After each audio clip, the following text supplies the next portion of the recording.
প্রধান উপদেষ্টার সঙ্গে রাজনৈতিক দলগুলোর বৈঠক বিকেলে আলোচনা হবে সার্বিক পরিস্থিতি সংস্কার ও নির্বাচন প্রসঙ্গে।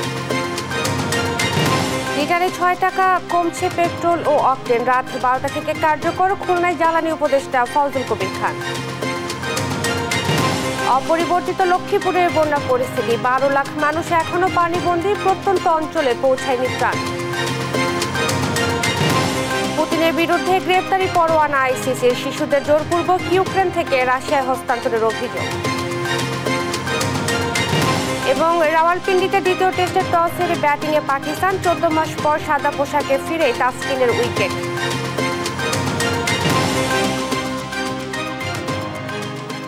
দেখছিলেন সংবাদ শিরোনাম, সঙ্গে আছি আমি ইশরাত জাহান মনি। এবারে বিস্তারিত। অন্তর্বর্তীকালীন সরকারের প্রধান উপদেষ্টা ডক্টর মোহাম্মদ ইউনূসের সঙ্গে আজ বৈঠক করবেন রাজনৈতিক দলগুলোর নেতারা। বিকেল ৩টায় এই বৈঠক শুরু হওয়ার কথা রয়েছে। দেশের সার্বিক পরিস্থিতি, সংস্কার এবং নির্বাচন নিয়ে রাজনৈতিক দলগুলোর সাথে আলোচনা করবেন প্রধান উপদেষ্টা। এর আগে গত বৃহস্পতিবার দেশ সংস্কার প্রসঙ্গে রাজনৈতিক দলগুলোর কাছ থেকে প্রস্তাব আহ্বান করে অন্তর্বর্তী সরকার। এ সময় রাজনৈতিক দলগুলোর সঙ্গে আলাপ আলোচনার প্রক্রিয়া চালু রাখার প্রতিশ্রুতি দেন পরিবেশ ও বন উপদেষ্টা। তারই প্রেক্ষিতে আজ রাজনৈতিক দলগুলোর সাথে মতবিনিময় করবেন প্রধান উপদেষ্টা ডক্টর ইউনূস।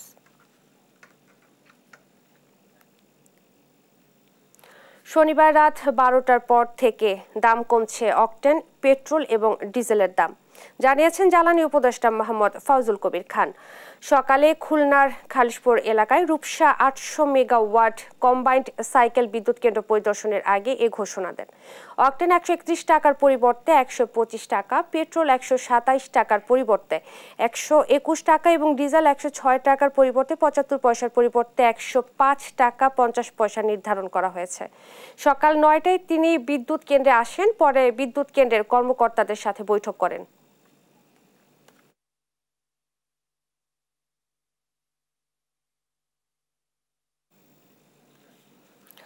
ফেনীতে উন্নতি হয়েছে বন্যা পরিস্থিতি, একই সঙ্গে ভেসে উঠছে ক্ষত চিহ্ন। এ নিয়ে বিস্তারিত জানাচ্ছেন সহকর্মী তোফায়েল আহমেদ নিলয়। ধন্যবাদ। আসলে আপনি জানেন যে ফেনীতে বন্যা যে ক্ষয়ক্ষতি সেটি আসলে মানুষের অপূরণীয় ক্ষতি হয়েছে। আমরা এই মুহূর্তে রয়েছি দরবারপুর ইউনিয়নের উত্তর দরবারপুর গ্রামে। এখানকার যে ক্ষয়ক্ষতি সেটি আমার পিছনে দেখতে পাচ্ছেন যে একজন মৎস্য চাষির রয়েছে। আসলে তিনি তার এই মৎস্য চাষে আসলে প্রায় ২০ লক্ষ টাকার মতো ক্ষতি হয়েছে বলে জানিয়েছেন। তবে শুধু এখানকার একজন মৎস্য চাষি নয়, পুরো জেলা জুড়ে প্রায় ২০,০০০-এরও অধিক মৎস্য চাষি কিন্তু ক্ষতিগ্রস্ত হয়েছে। এবং পুরো জেলায় এখানকার মৎস্য কর্মকর্তা আমিনুল ইসলামের সাথে কথা বলেছি। তিনি জানিয়েছেন যে আসলে প্রাথমিকভাবে ওনাদের যে পরিসংখ্যান সেটিতে আসলে ২০,০০০ মৎস্য চাষি ক্ষতিগ্রস্ত হয়েছে। এছাড়া প্রায় ৩০ কোটি টাকার চাষিদের ক্ষতি হয়েছে বলে জানিয়েছেন। তবে এখানকার মানুষ যারা রয়েছে আসলে তারা সব সময় আসলে এই ধরনের বন্যা কবলে পড়ে, তাদের ক্ষয়ক্ষতি হয়। আসলে কখনোই তারা এইটিকে আসলে টেকসইভাবে বাঁধগুলো না নির্মাণ করার কারণে আসলে এই ধরনের ক্ষতিগুলোর সম্মুখীন হয় বলে জানিয়েছেন। তবে আমরা এখানকার একজন ক্ষতিগ্রস্ত কৃষক রয়েছে, মৎস্য চাষি রয়েছে, আসলে তার কাছ থেকে জানতে চাইবো যে আসলে আপনার কি কি ক্ষতি হয়েছে, কেমন ক্ষতি হয়েছে? আমার ৫টা পুকুরের প্রায় ২০ থেকে ২৫ লক্ষ টাকার মাছ চলে গেছে। আমার ৩টা কাজের লোক, আমার মুরগির ফার্ম আছে, গরুর ফার্ম আছে, সবগুলোই ক্ষয়ক্ষতি আমার মোটামুটি ২৫ লক্ষ টাকা। এখন আমি ক্ষতি কিভাবে পুষাই উঠাবো, এটাই হলো সমস্যা। আসলে দর্শক, আপনারা শুনছিলেন যে এখানকার যে একজন কৃষক চাষি এখানে রয়েছে, আসলে তিনি সম্মিলিতভাবে আসলে তিনি চেষ্টা করেছিলেন যে এখানকার যে উৎপাদিত ফসল বাজারে বিক্রি করে নিজের চাহিদা মিটিয়ে, এখানকার তার পরিবারের চাহিদা মিটিয়ে বাজারেও সেগুলো বিক্রি করবেন। তবে এই বন্যায় আসলে তার যে ক্ষতি হয়েছে সেটি কিন্তু পুষিয়ে উঠতে পারবেন কিনা সেই বিষয়ে তিনি দুশ্চিন্তায় রয়েছেন। তবে তিনি দাবি করছেন যে এখানকার প্রশাসন যদি ওনাকে কোনোভাবে আর্থিক ঋণ বা আর্থিক সহায়তা করে তাহলে তিনি কিন্তু আবার পুনরায় ঘুরে দাঁড়াতে পারবেন বলে তিনি জানিয়েছেন। তো এই ছিল আমার কাছে বন্যার সর্বশেষ ক্ষয়ক্ষতির চিত্র। ধন্যবাদ আপনাকে। অপরিবর্তিত রয়েছে লক্ষ্মীপুরের বন্যা পরিস্থিতি। কয়েকটি এলাকা থেকে পানি কিছুটা নামলেও নতুন নতুন এলাকাতে বাড়ছে পানি। জেলার ১২ লাখ মানুষ পানিবন্দী হয়ে দুর্ভোগে দিন কাটাচ্ছে। প্রত্যন্ত অঞ্চলে পৌঁছায়নি ত্রাণ। আর নোয়াখালীতে কিছুটা উন্নতি হয়েছে বন্যা পরিস্থিতির।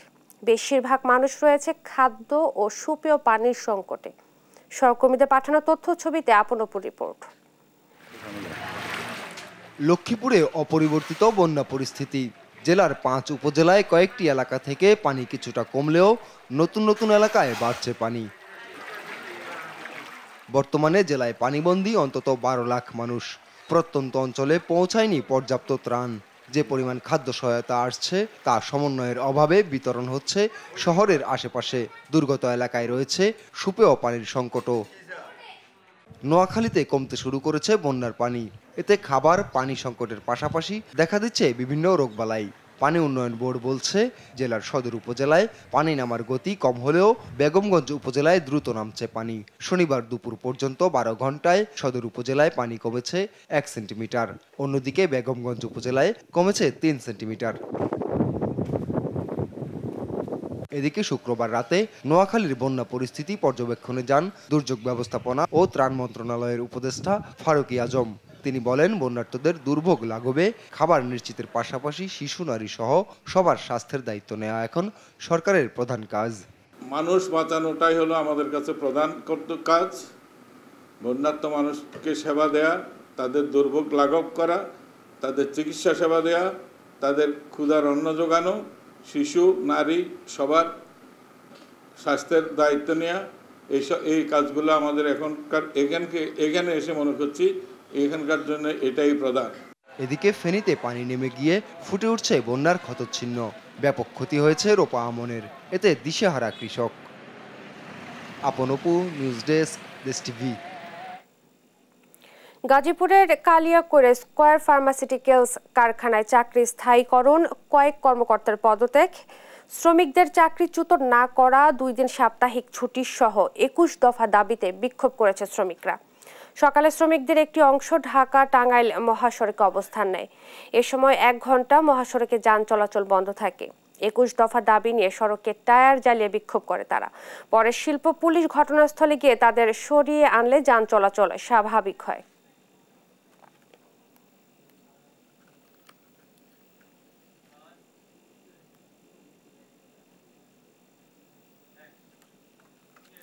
গাজীপুরের কালিয়াকৈরে 21 দফা দাবিতে ওষুধ কারখানার শ্রমিকরা বিক্ষোভ করে মহাসড়ক অবরোধ করেছে।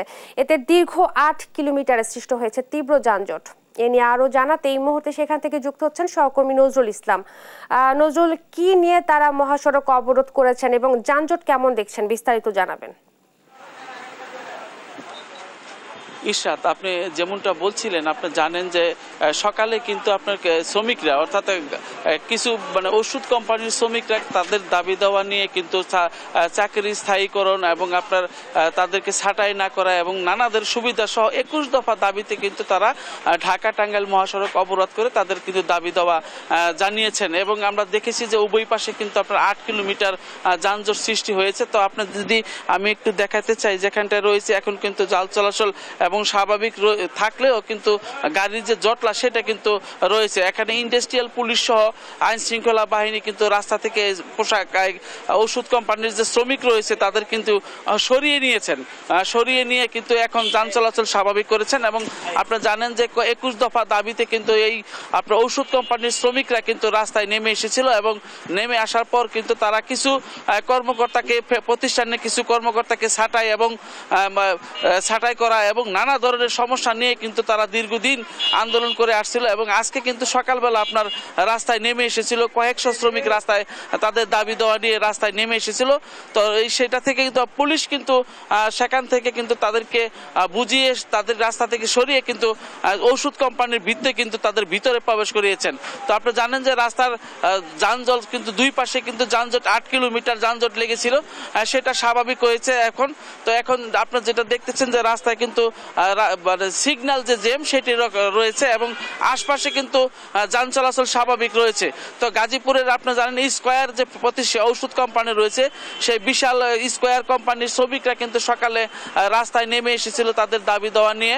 তো এইভাবেই কিন্তু গাজীপুরের যে সবগুলো জায়গায় আশপাশের যে টাঙ্গাইল থেকে আপনার উভয় পাশে কিন্তু 8 কিলোমিটারের মতন 8 কিলোমিটার যানজট লেগেছিল। এবং আপনি জানেন যে 21 দফা দাবিতে দাবিতে কিন্তু তারা এই আন্দোলন করেছেন এবং আপনি 21 দফা দাবির মধ্যে ছিল তাদের যে চাকরি স্থায়ীকরণ এবং কিছু প্রতিষ্ঠানের শ্রমিকদের চাকরিচ্যুত করা এবং নানা অসুবিধা নিয়ে কিন্তু তারা যেটা জানিয়েছেন যে তারা নানা সমস্যায় দীর্ঘদিন কিন্তু চলেছেন। এবং আপনি জানেন যে এই প্রতিষ্ঠানে কিন্তু তারা শ্রমিকরা আজকে কিন্তু সকাল থেকে রাস্তায় নেমে এসে ব্যানার এবং ফেস্টুন নিয়ে কিন্তু তারা রাস্তায় নেমে এসেছেন এবং তাদের দাবিগুলা তুলে ধরেছেন এবং সড়ক উভয় পাশে বন্ধ রেখে কিন্তু তারা যে দাবির আদায়ের চেষ্টা করেছেন। এবং আমি যদি আপনাকে দেখাতে চাই এই চিত্র সব জায়গায় ছিল এবং গাড়ির যে দীর্ঘ সারি উভয় পাশে কিন্তু আপনার দীর্ঘ যানজট সৃষ্টি হয়েছিল এবং এখানে কিন্তু মানুষ যে ছিল ঘন্টার পর ঘন্টা কিন্তু দুই পাশে আটকা পড়েছিল, সেই আটকা পড়ে কিন্তু মানুষ একটা দুর্ভোগের জায়গায় পরিণত হয়েছিল। তো পুলিশ, ইন্ডাস্ট্রিয়াল পুলিশ এবং প্রশাসনের লোকজন তাদের কিন্তু বুঝিয়ে এখন কিন্তু তারা ফ্যাক্টরির মধ্যে অবস্থান করছেন এবং তারা যেটা জানিয়েছেন যে তারা যদি দাবি পূরণ না হয় তারা আরও কর্মসূচি দিবেন এমনটাই জানিয়েছেন। তো আমরা কথা বলেছিলাম কয়েকজন শ্রমিকদের সাথে, তারা কিন্তু এমনটাই জানিয়েছেন যে আপনি জানেন যে 21 দফা দাবি যে তাদের রয়েছে সেই দাবির মধ্যে ছিল আপনার তাদের চাকরি স্থায়ীকরণ, মানে সপ্তাহে 2 দিন ছুটি, এইরকমটাই কিন্তু দাবি করেছিলেন যে ওষুধ কারখানার শ্রমিকরা। তো গাজীপুরের যে স্কয়ার যে ঔষধ কারখানা, সেই স্কয়ার ঔষধ কারখানার শ্রমিকরা কিন্তু রাস্তায় নেমে তাদের যে দাবি দেওয়া সেটা কিন্তু আদায় করার চেষ্টা করছেন এবং তারা কিন্তু সড়ক অবরোধ করে বিক্ষোভ প্রদর্শন করেছেন এবং সড়ক অবরোধ করে তাদের দাবি দেওয়াগুলো আদায় করার চেষ্টা করেছেন। তো আমার কাছে এই ছিল কালিয়াকুর অঞ্চল থেকে সর্বশেষ। আপনাকে ধন্যবাদ। গাজীপুর থেকে শ্রমিকদের বিক্ষোভ এবং দাবি দাওয়া নিয়ে বলছিলেন সহকর্মী নজরুল ইসলাম।